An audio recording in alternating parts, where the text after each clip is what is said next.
Bismillahirrahmanirrahim. Alhamdulillahi rabbil alamin. Hamdan katsiran tayyiban mubarakan fih.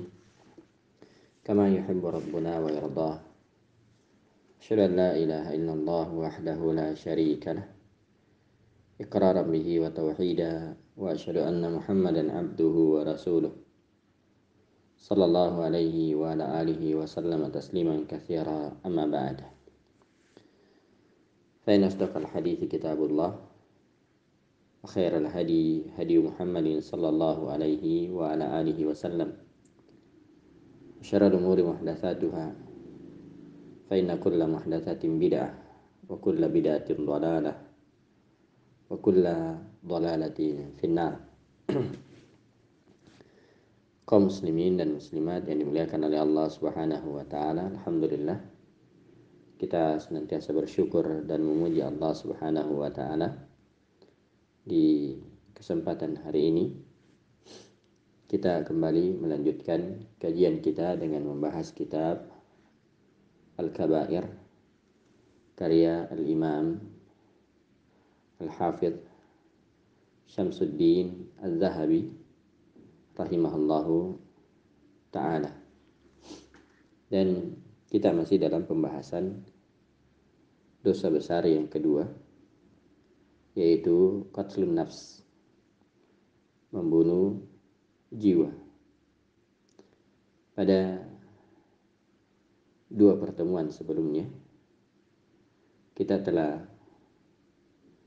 menyebutkan beberapa ayat dan hadis yang dibawakan oleh penulis rahimahullahu ta'ala yang menunjukkan tentang haramnya pembunuhan tanpa alasan yang dibenarkan. Kemudian setelah itu beliau membawakan beberapa hadis Nabi Shallallahu Alaihi Wasallam yang terkait dengan masalah ini. Kata beliau, waqala Nabi alaihi salatu wassalam, idza altaqal muslimani bisayfayhima fal qatilu wal maqtulu fin nar. Qila ya Rasulullah hadzal qatil fama balul maqtul. Qal innahu kana harisan ala qatli sahibi. Hadis yang diriwayatkan oleh Imam Ahmad, demikian juga Imam Al-Bukhari dan Muslim, dari sahabat Abu Hurairah radhiyallahu taala anhu. Kata Nabi sallallahu alaihi wasallam, apabila ada dua orang muslim yang bertemu dengan kedua pedangnya, ya maksudnya ya, pedang yang terhunus, pedang yang tercabut, ya, keduanya berhadapan untuk saling membunuh, ya, fal qatil wal maqtul finnar, maka yang membunuh dan yang dibunuh itu dua-duanya di dalam neraka.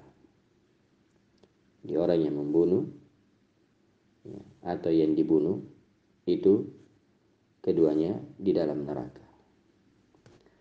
Maka ada yang bertanya, ya, Nabi Shallallahu Alaihi Wasallam ditanya, ya Rasulullah, hadzal qatil, ya, wahai Rasulullah, ini orang yang membunuh, ya dimaklumi, bisa dipahami kalau dia masuk neraka. Kenapa? Karena ya, dia yang membunuh. Fama balul maktul, lalu bagaimana dengan yang terbunuh? Ya. Qal, maka Nabi sallallahu alaihi wasallam bersabda, innahu kana harisan ala qatli sahibi. Ya, karena dia juga sebenarnya sangat ingin, sangat bersemangat untuk membunuh, ya, temannya. Nah, jadi sebenarnya dia juga sangat ingin membunuh, ya, lawannya tersebut. Nah, cuma karena didahului, ya, sehingga dia tidak sempat membunuh. Seandainya bukan dia dibunuh, maka dia yang akan membunuh. Nah, Al-Imam Abu Sulaiman Al-Khattabi rahimahullahu ta'ala menjelaskan, ya, hadis ini, ya, beliau berkata bahwasanya innama yaqtatilani ala adawatin bainahuma wa asabiyah atau talabid dunya atau riasah atau ulu.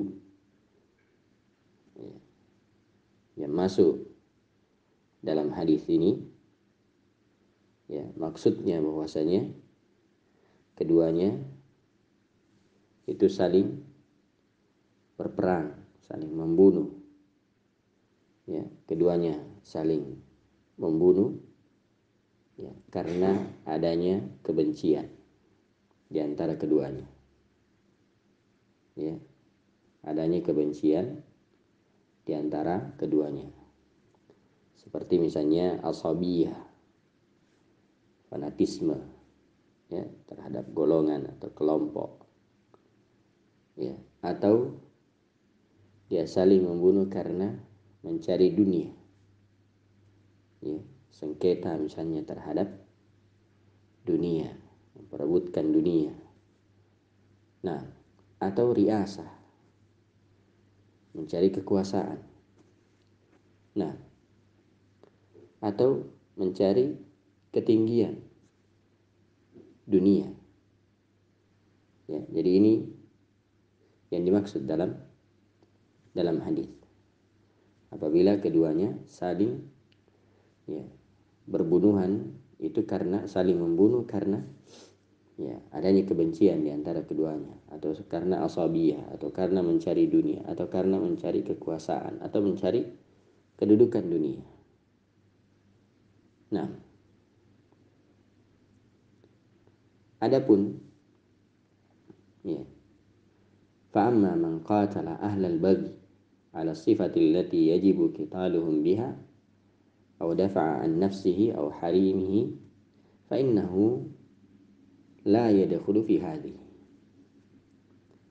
Ya, adapun, ya, orang yang memerangi ahlul baghi, yaitu, ya, para pemberontak, ya, yang memberontak terhadap penguasa, memberontak kepada pemerintah kaum muslimin, ya.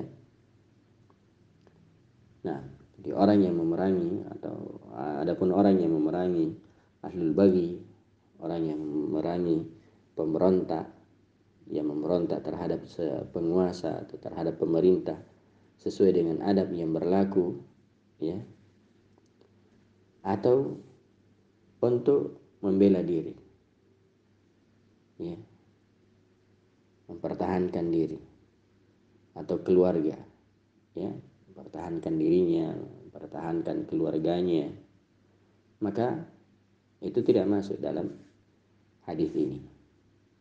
Nah, karena terkait dengan mempertahankan jiwa atau mempertahankan harta, mempertahankan, ya, kehormatan keluarga, ini ada hadis yang lain, ya, yang menjelaskan hal tersebut.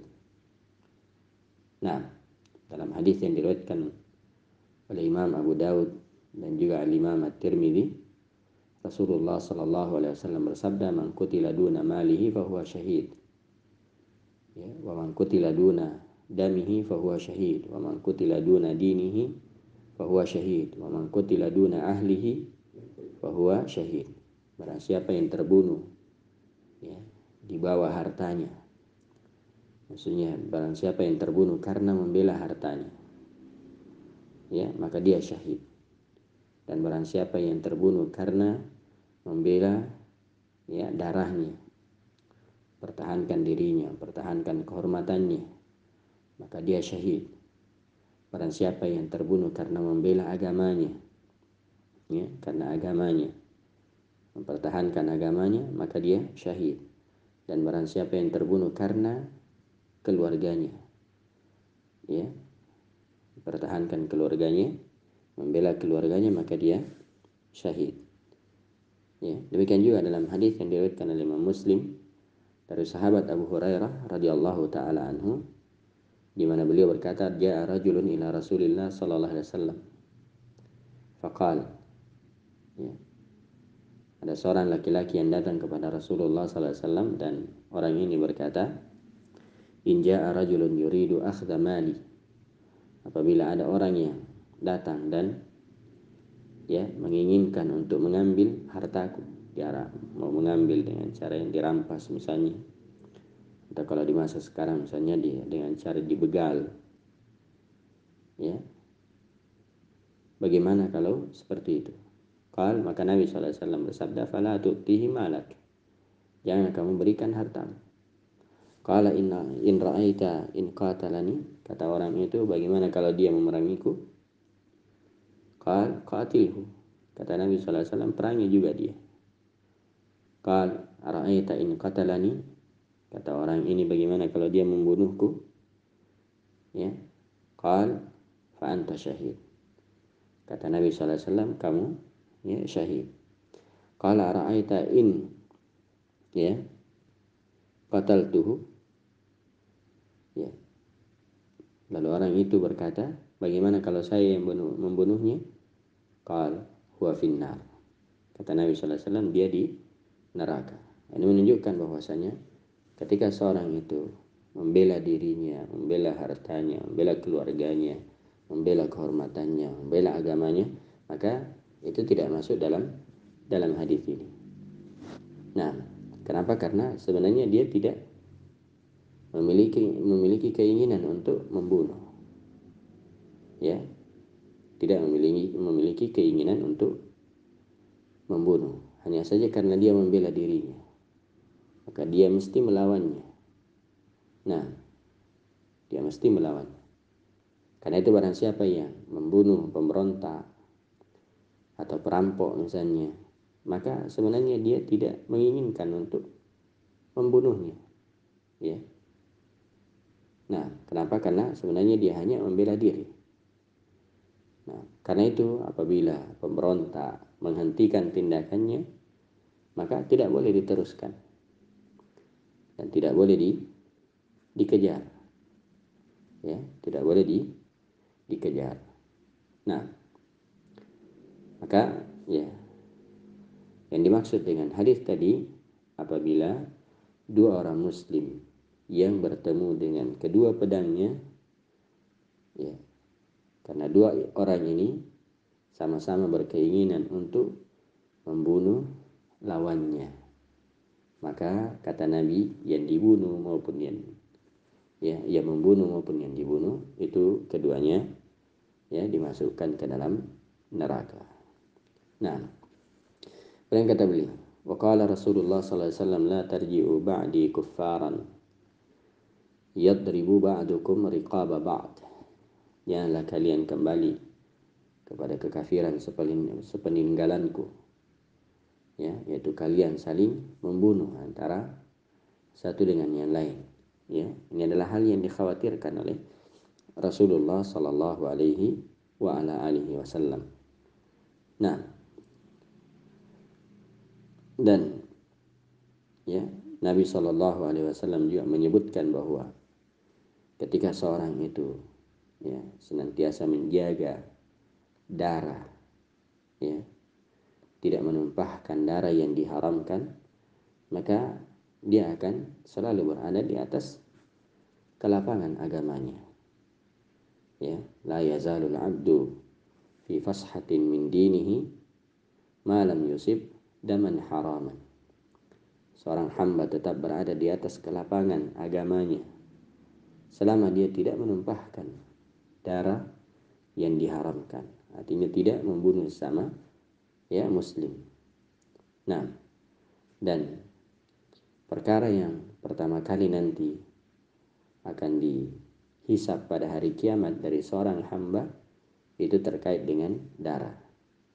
Ya. Waqala alaihi salatu wassalam. Nah, Rasulullah sallallahu alaihi wasallam bersabda, awwalu ma yuqda bainan nasi fid dima. Perkara yang pertama kali nanti akan diputuskan di antara manusia pada hari kiamat adalah persoalan darah. Ya, ini maksudnya kalau ya terkait dengan sesama manusia. Adapun terkait dengan hak Allah, maka yang pertama kali dihisab itu adalah salat. Karena itu dua hadis ini dengan hadis yang menyebutkan bahwasanya ya, yang pertama kali dihisab adalah salat itu tidak bertentangan. Ya, kenapa? Karena hadis ini awwalu ma yuqda bainan nasi fid dima, yang pertama kali dihisab, yang pertama kali diputuskan pada hari kiamat dari hamba itu adalah persoalan darah. Ini maksudnya terkait dengan sesama manusia, sesama makhluk. Adapun ya salat itu terkait dengan Allah Subhanahu wa taala. Nah, dan juga Nabi sallallahu alaihi wasallam bersabda, laqatlu mu'minin a'zamu 'indallahi min zawadid dunya.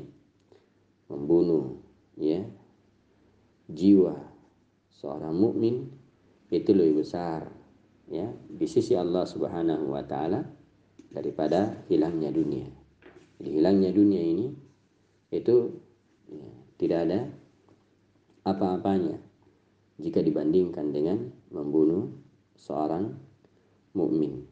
Ya, membunuh seorang mukmin. Kita sudah sebutkan ya ayat sebelumnya bahwasanya siapa yang membunuh satu jiwa maka dia seolah-olah membunuh seluruh manusia. Ya, seolah-olah dia menghilangkan seluruh manusia. Nah, dan disebutkan bahwa tak kala ya, seorang membunuh ya, kalau ada orang yang melakukan pembunuhan, maka anak Adam yang pertama kali melakukan hal tersebut itu juga ikut menanggung dosanya. Nah, dan ini menunjukkan bahayanya ya mencetuskan sesuatu yang buruk. Ya, bahayanya mencetuskan sesuatu yang buruk. Karena kapan seorang itu mencetuskan sesuatu yang buruk lalu diikuti oleh orang yang setelahnya, maka dia juga akan menanggung dosanya. Ya, tanpa mengurangi dosa orang yang mencetuskannya. Nah, atau tanpa mengurangi ya dosa orang yang mengikutinya. Rasulullah sallallahu alaihi wasallam bersabda, "La tuqtalu nafsun zulman illa kana 'ala bani Adam al-awwal kiflun min damiha li'annaha awwalu man sanna al-qatl." Ya, tidak ada satu jiwa pun yang terbunuh secara zalim kecuali anak Adam yang pertama kali itu ikut menanggungnya. Sebab dialah yang pertama kali mencetuskan, dialah yang pertama kali mengajarkan yang namanya pembunuhan. Nah, dan ya sebagaimana yang sudah disebutkan di pengantar ya terkait dengan pembahasan ini bahwasanya ada 4 jiwa yang diharamkan untuk dibunuh. Ya, yang pertama adalah jiwa seorang mukmin, ya, jiwa seorang muslim. Yang kedua, ya, jiwa kafir muahad. Yang ketiga, jiwa kafir dhimmi. Dan yang pertama jiwa seorang mukmin, yang kedua jiwa kafir muahad, yang ketiga jiwa kafir dhimmi, dan yang keempat jiwa kafir musta'min.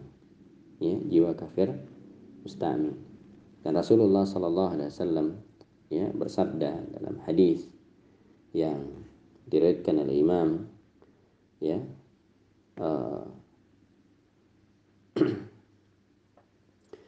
ya diriwayatkan oleh Imam Al-Bukhari dan juga Imam Ahmad serta yang lainnya.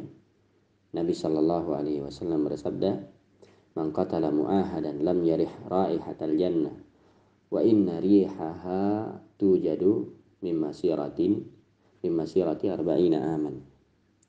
Kata Nabi sallallahu alaihi wasallam, barang siapa yang membunuh ya kafir mu'ahad, itu kafir yang terikat dengan perjanjian, ya, terikat perjanjian dengan kaum muslimin.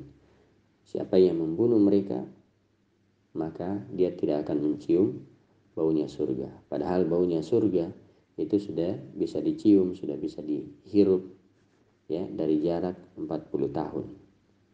Nah, dari jarak 40 ya tahun. Kata al-Imam Az-Zahabi rahimahullahu taala, fa idza kana hadha fi qatl al-mu'ahad wa huwa alladhi a'ta ahdan min al-yahudi wan nasara fi daril Islam, fa kaifa bi qatl al-muslim. Kata beliau, ya, ini ya membunuh orang yang terikat dengan perjanjian. Ya. Orang yang terikat dengan perjanjian saja itu betul-betul dijaga. Ya, dijaga. Ya. Dari kalangan orang Yahudi, orang yang Nasara yang tinggal di negeri Islam. Fa kaifa biqatlil muslim? Lalu bagaimana dengan membunuh seorang muslim? Kalau kafir muahad saja, kafir yang terikat dengan ya perjanjian dengan kaum muslimin, itu tidak boleh dibunuh, apalagi kalau membunuh ya apalagi jiwa seorang mukmin. Ya, itu tentunya dosa yang sangat besar di sisi Allah Subhanahu wa taala.